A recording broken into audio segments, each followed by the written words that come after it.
Olá, eu sou a professora Francimar Paixão e nós daremos continuidade à disciplina Didática do Ensino Superior, Políticas Públicas Educacionais. Essa disciplina, ela compõe a estrutura curricular do curso de Libras do Instituto IESB.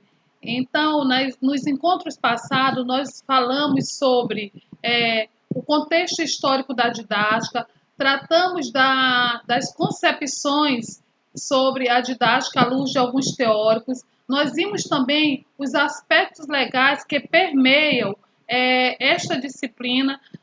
Também dialogamos sobre as atribuições do professor universitário e quais são as suas funções dentro do espaço acadêmico. Hoje nós daremos continuidade e, para isso, nós abordaremos um tema bastante complexo e que também, às vezes, causa até desconforto em algumas pessoas. Porque quando se fala de planejamento, muitas pessoas têm a ideia que o planejamento nada mais é do que o preenchimento de formulários. Ou seja, atrela o planejamento a uma situação burocrática. E, na verdade, o planejamento ele é uma sistematização, é a formalização de todos os encaminhamentos que o professor, especificamente o professor universitário, ele vai viabilizar no espaço das suas práticas pedagógicas, no espaço do exercício das suas funções, né, docentes. Então, para iniciar a nossa conversa, nós trouxemos aqui duas nomenclaturas diferenciando. Nós trouxemos, segundo o Libânio, a nomenclatura planejamento e a nomenclatura plano, e as pessoas confundem muito. Libânio ele nos diz que planejamento é o processo mental que envolve análise, reflexão e previsão, no caso. E o plano é o resultado ou esboço das conclusões resultantes do processo mental de planejar. Ou seja, o planejamento é o momento onde os professores, coordenadores, gestores e outros colaboradores da escola, eles se reúnem, da escola, da universidade, da faculdade, no caso do professor universitário, eles se reúnem para dialogar, para refletir sobre os possíveis encaminhamentos que darão nas suas ações. Já o plano é o registro desse diálogo que aconteceu entre esses colaboradores. Então, planejamento, eu me remeto sempre a algo mental, é um processo abstrato, planejamento. E o plano é o registro, é algo palpável, algo que eu consigo perceber ali quais foram os direcionamentos que foram tomados a partir das discussões que houve no planejamento. Libânio também nos traz um conceito do planejamento, onde ele diz: planejamento é um processo de racionalização, organização e coordenação da ação docente, articulando a atividade escolar e a problemática do contexto social. Ou seja, Libânio ele contempla o planejamento como um todo, o momento da discussão, da organização, do direcionamento a partir dessa coordenação, dessa ação específica do professor. E essa ação do professor, ela sempre vai estar atrelada à realidade daquele contexto social que aquela instituição faz parte. Então, o planejamento, ele é um elemento sistemático, formal e, acima de tudo, reflexivo, né, de todas as ações docentes. Segundo Gil, existem alguns níveis de planejamento. Nós temos o nível educacional, curricular e o nível de ensino. Percebam que esses níveis, eles estão colocados, né, distribuídos de uma forma hierárquica. Então, o educacional vem no topo da pirâmide, logo em seguida vem o curricular e, posteriormente, na base vem o planejamento de ensino. Então, eles estão distribuídos assim porque, hierarquicamente, cada um tem as suas funções peculiares e características que concerne a finalidade de cada um. Então, o que é o plano educacional segundo Gil? Gil, ele diz que o plano educacional é a estruturação e funcionamento do sistema educacional como um todo, no caso, o Ministério da Educação, o Conselho Nacional de Educação e dos órgãos estaduais e municipais. Então, o plano educacional nada mais é do que um documento, né, seria o desenvolvimento de um nível mais amplo, né? Então, prevê toda a estruturação do sistema como um todo e hierarquicamente das esferas nacionais, estaduais e municipais. Então, o plano educacional ele fica a cargo dos conselhos do Ministério da Educação e dos Conselhos Nacionais de Educação estaduais e municipais. Então, ele tem, dentro do próprio plano educacional, existe essa hierarquia. Já o plano curricular, ele é um plano no âmbito da escola, que vai acontecer no âmbito da escola, né? Sempre lembrando da comunidade escolar, que essas ações elas sempre vão acontecer de forma interdisciplinar, que uma das funções primeiras do plano curricular é concretizar os planos em superior, levando em conta a realidade em que a escola está inserida. Então, o plano curricular ele tem como funções garantir, né, a aplicabilidade dos planos superiores, que no caso é do plano educacional. Então, o plano curricular ele vai ser realizado a partir das determinações do plano educacional. E sempre ele vai levar em conta a realidade social daquela escola, a realidade daquela comunidade onde a escola está inserida. Nós temos ainda o plano de ensino. O plano de ensino, no caso, ele é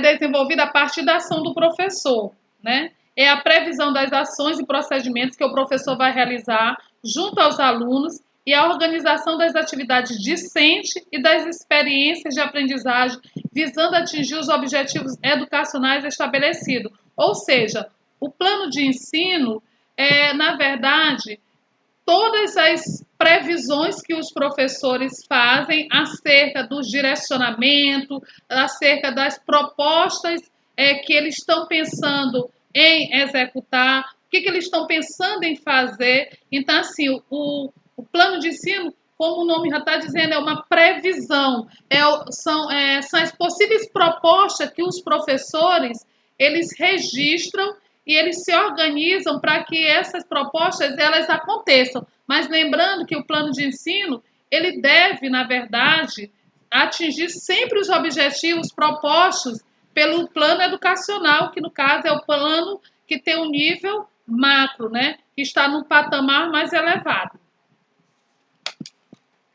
Aí nós temos as etapas do plano de ensino, para poder os professores, né, especificamente o professor universitário, para poder ele pensar em organizar e estruturar o plano de ensino, ele tem que levar em conta o conhecimento da realidade, né, onde essa escola está inserida, aquela comunidade, quer seja municipal, quer seja local, municipal, quer seja local, ele deve levar em conta sempre a realidade onde a instituição está inserida.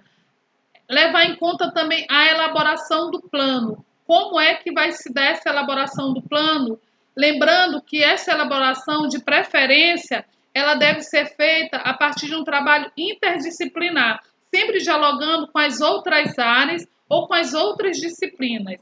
E a execução ele vai pensar justamente em todos os elementos que ele vai precisar utilizar para viabilizar a concretização de cada situação pensada, né, das propostas que ele articulou. E a avaliação do plano e aperfeiçoamento nos remete à questão do feedback, ou seja, depois que todas as ações, se ele conseguiu, aliás, executar todas as ações, ele vai fazer uma avaliação para ver se ele precisará, se haverá necessidade dele reavaliar, né, de colocar em prática, de redirecionar as suas ações. Aí nós temos algumas etapas do plano de ensino. Então, essas etapas, elas vão se subdividir em plano de disciplina, plano de unidade e plano de aula. Ou seja, o plano de ensino é algo macro e aí ele vai ter essa subdivisão em outras etapas que são pormenores, né? Então, o que seria esse plano de disciplina? Consta de uma forma global as ações a serem desenvolvidas durante o ano letivo. Então, no plano de disciplina, o professor vai pensar em todas as ações daquela disciplina para aquele ano letivo, né? Então, ele pensa em todas as ações, os possíveis recursos que ele poderá utilizar. Então, assim, ele vai organizar, né, a proposta daquela disciplina para aquele ano letivo. Existe também alguns planos de disciplina que as pessoas fazem por semestre ou por bimestre. Isso é muito relativo, não é algo engessado. As pessoas elas têm autonomia para direcionar essas ações em relação a esse planejamento de ensino, no caso da disciplina. O plano de planejamento de ensino, no caso voltado para plano de unidade, refere-se aos assuntos da disciplina especificado em etapas ou unidade. Então, no caso desse plano de unidade, as ações elas vão ficando pormenores, ou seja, será o detalhamento daquela disciplina, que pode acontecer por unidades ou por etapas. Também as pessoas, no caso, o professor ele tem autonomia para verificar como vai ficar mais apropriado para a sua prática, para o desenvolvimento da sua prática pedagógica.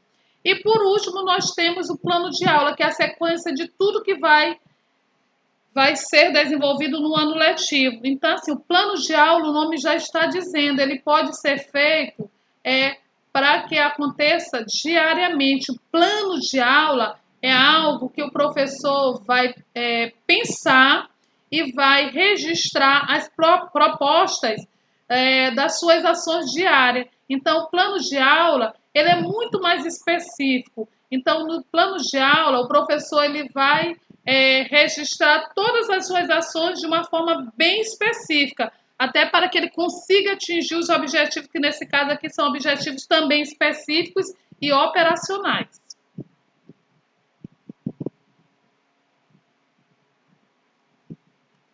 Nós temos aí outras nomenclaturas. Segundo o Libânio, o plano de ensino ele recebe outras nomenclaturas, como ensino, plano de curso, plano de unidade. Vai depender muito da concepção. Assim, quando se fala em planejamento, as pessoas engessam, mas engessam o formato, engessam as nomenclaturas. Algumas nomenclaturas elas já têm um direcionamento, digamos assim, a um nível comum. Em todos os espaços, as pessoas conhecem aquelas nomenclaturas e o direcionamento, mas outras literaturas, elas trazem também uma diversidade de nomes, de expressões a serem adotadas.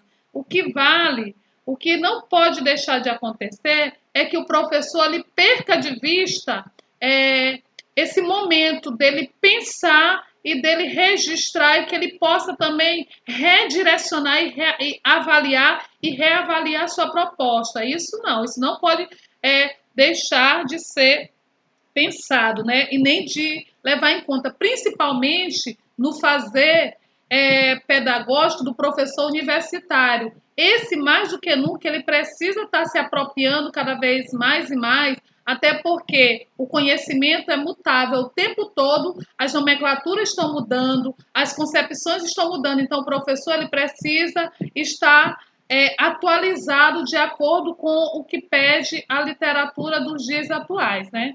Por isso que o professor universitário, ele é um professor pesquisador, né? Lembrando de uma das atribuições dele.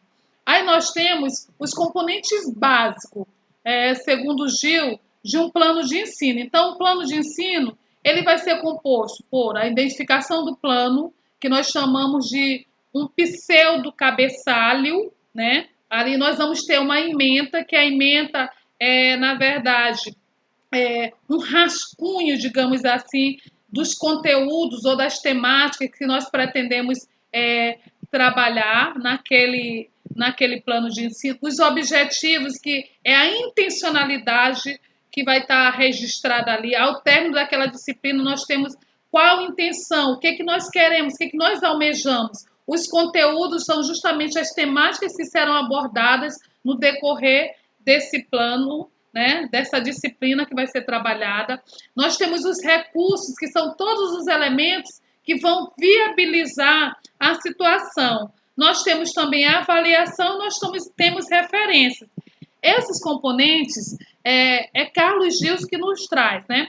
A avaliação, no caso, é o processo de mensuração de como será verificado a aprendizagem dessa temática ou dessa disciplina que foi trabalhada.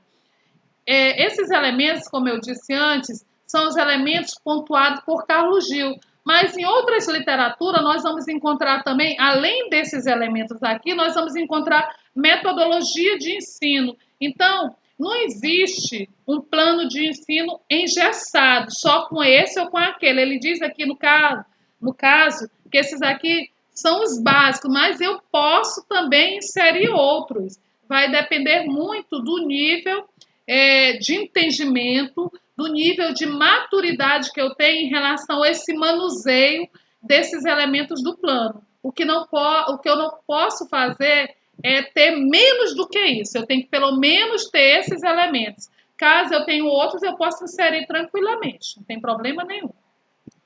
Agora nós vamos abordar um pouco sobre o processo avaliativo. Então, o que seria essa avaliação? A avaliação, culturalmente, ela tem essa imagem, né? Que nos remete à nota.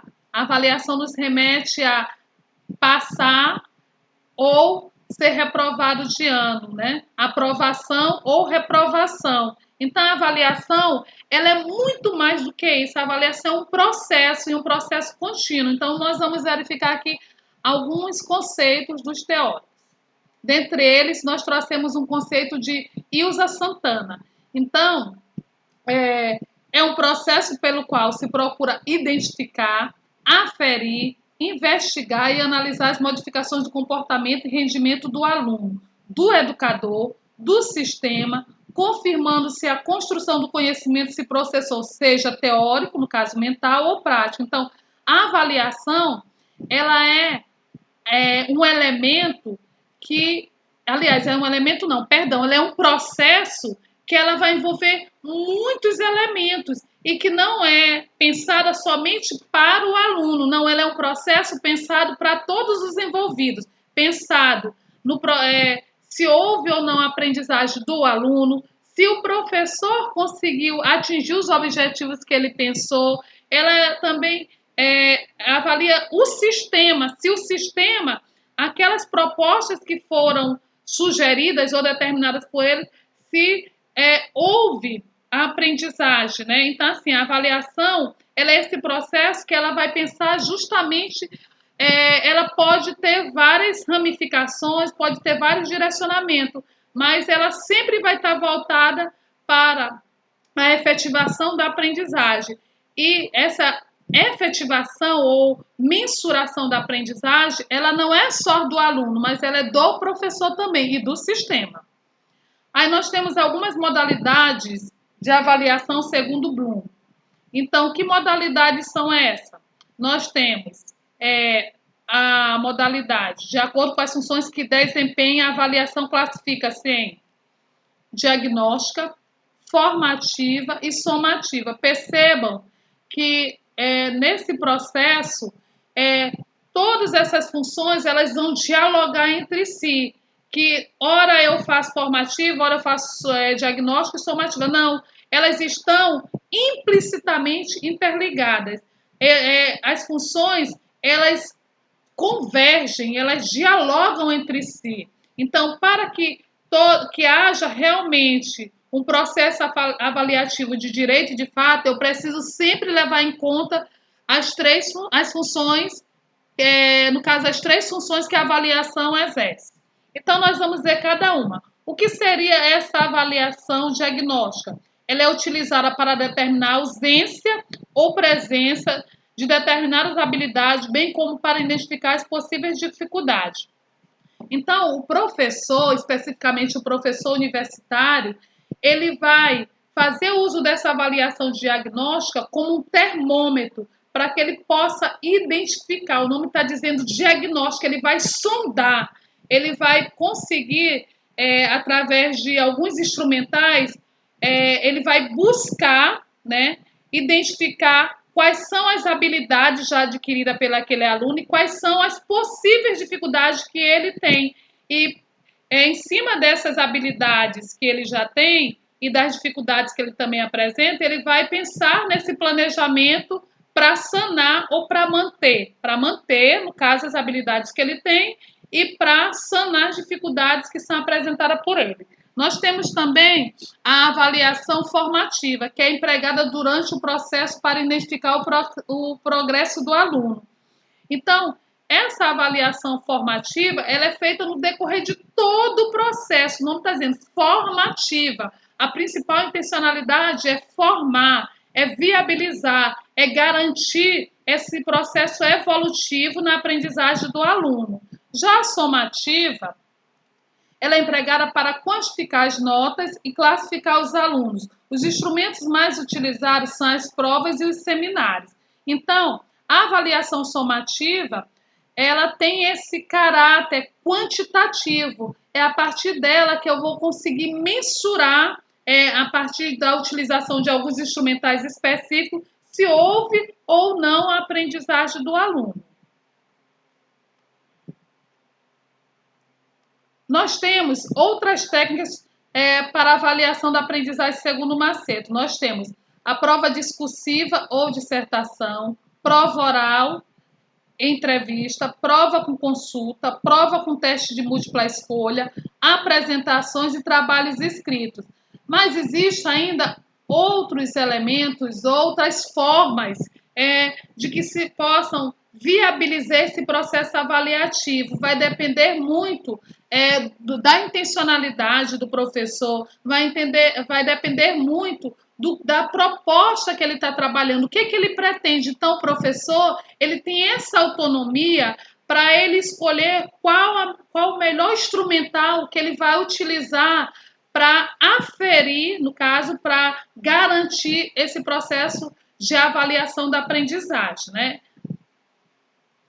Aí nós trouxemos agora algumas ilustrações com uns modelos, digamos assim, como as referências de planejamento. Esse aqui é um planejamento anual, esse aqui é um planejamento de unidade, esse outro aqui é um plano de aula, esse aqui é uma outra referência de planos de aula, uma outra também de planos de aula. O que é que nós percebemos? Que todas essas referências, cada um tem elementos que diferem um do outro, ou seja, o formato é o que menos importa. O que importa realmente é que se o professor ele conseguiu registrar e documentar de uma forma clara, de uma forma coesa, que ele consiga ali deixar claro quais são as suas intencionalidades acerca daquela temática, daquela disciplina que ele está abordando. O que importa é que se o professor registrou